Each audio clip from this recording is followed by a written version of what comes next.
All right, here's a wild tour story, right? So we did a concert in June in Denver, right? And Rod, you remember this? We did a concert in Denver. We didn't book hotels. First off, I can't breathe in Denver, right? At all. I get off the plane, I can't breathe. I do the concert. At the concert, they give me oxygen because I can't breathe.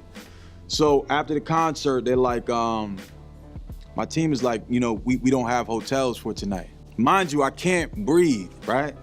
So I'm like, all right, cool, where we staying? Because Grateful Dead, they had an arena tour, so everybody bought up all the hotels in Denver. I'm like, cool. They said, look, we found a spot that's an hour and a half away. So I go to sleep. I wake up. They take me 10,000 feet even higher.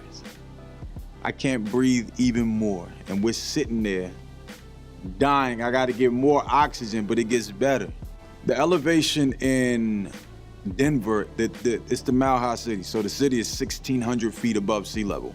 Whenever the elevation, you get higher in elevation, the air is thinner. So you have a difficult time breathing, period. That's it. So you talking about going 1,600 feet, a mile in the sky. Imagine a mile in the sky, and you can't breathe. Then you go even higher. We were at 10,000 feet. Let me give you perspective. When you're in an airplane and they say, you are now free to use approved electronics because you're 10,000 feet above, that's how high we were. But we weren't in an airplane. So it was brutal. My whole team couldn't breathe. It was crazy. Our tour bus breaks down trying to go up the mountain to get to this hotel. We missed our flights to Seattle. Next concert is in Seattle the next day. Instead of flying 2 hours, we had to drive 26 hours to Seattle in a budget rental truck. And then we finally get to Seattle 26 hours later, and I got on stage and did the concert. That was brutal. I don't know if it was funny, but that was brutal. But that's tour life. I love it, man. All right, here's a wild tour story. So my first tour was a college tour, very first tour, college tour. And when you do a college tour, it's a humbling experience, man. Like, we get to the school in Indiana. I don't know what city in Indiana, I forgot.